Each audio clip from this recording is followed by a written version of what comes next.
আমি রোজ সকালে উঠে এভাবে দোলাই দোল খাই। তোমরা আমার মতো কে কে আছো বলো তো? দোলাই দোল খেতে ভালোবাসো? সবাইকে গুড মর্নিং। সকালবেলা উঠে শীতকাল তো তাই আমার গায়ে একটু রোদ এসে পড়ছে, আর আমি এখন দোলায় শুয়ে শুয়ে দোল খাচ্ছি। দিদিভাই আমাকে দোলায় দুলিয়ে দেবে। বাবা দেখো, দোলায় দুলে আর পারি না, তার জন্য আমি এখন নিচে শুয়েছি ব্ল্যাঙ্কেটের উপর এত পুতুল নিয়ে। তোমাদের কার কার বাড়িতে এত পুতুল রয়েছে একটু আমাকে বলবে? চলো, অনেক বেলা হলো, একটু ওয়ারেস খাই। দিদিভাই, দিদিভাই, একটু ওয়ারেস দে না রে, তাড়াতাড়ি করে খেয়ে নি। দাঁড়া বাপু, পরে ভিডিও করিস, একটু ওয়ারেসটা খেতে দে আমায়। সবসময় শুধু ভিডিও ভিডিও ভিডিও, একটু তো খেতে দিবি আমায় তোরা, নাকি বল? একটু হাঁপিয়ে গেছি, না পুরোটা খেয়ে নি বাবা, কদিন পরে খুব গরম আসছে। চলো তাড়াতাড়ি করে স্নান করে নিতে হবে, স্নান করে মা কি রান্না করেছে সেটা আমায় খেতে হবে। তাড়াতাড়ি করে স্নান করে নি, চলো। এখন আমি শ্যাম্পু দিয়ে, হাত অ্যান্ড সোয়াকের শ্যাম্পু দিয়ে আমি এখন স্নান করবো। চলো তাহলে স্নানটা করে নি। এটা কে? আমি ভূতু টুকি। এটা কে গো তোমাদের? এ মা, আমাকে কেমন লাগছে দেখতে।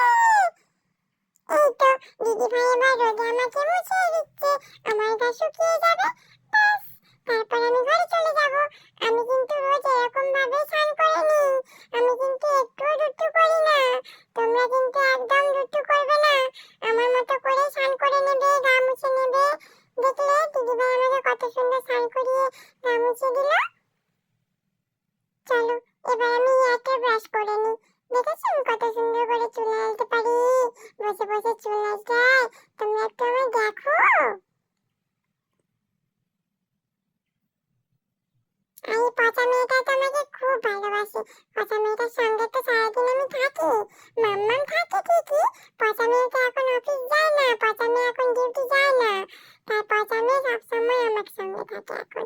আমার তাই খুব মজা হয়। দাদাভাই তো আসে না, দাদাভাই আসলে আরো মজা হয়, কিন্তু দাদাভাই তো এখন আসেই না। ভালো করে দেখো, একদম চুল আঁচড়ে দিয়েছে, একটু রোদে বসে আমি গাটা শুকিয়ে নিই। চলো বাপু চলো। দেখেছো সূর্যি মামাটা আবার কেমন মেঘলা করে যাচ্ছে না, ঘরে যাই খেতে হবে। এই দেখো আমার ছোট্ট থালা করে মা কি খেতে দিয়েছে আজ। আজ আমাকে মা দিয়েছে চিকেন সিদ্ধ, আমি এটা খেয়ে নেবো চিকেন সিদ্ধ কুটুস কুটুস করে। কিন্তু না, এই পচা মেয়ে মনে আমায় খাইয়ে দেবে বলছে। যাই বাবা যাই, দাঁড়াও দেখি পচা মেয়ে খাইয়ে দেয় কিনা দেখি। আমি আগে একটু নিজে খাবো তারপর। এখন সন্ধ্যাবেলা বাপি খেয়েছে 4 টা আচার। আমার ডক্টর আঙ্কেল বলেছে টুকটুক করে সবকিছু খেতে দিতে, তাই বাপি আমায় একটু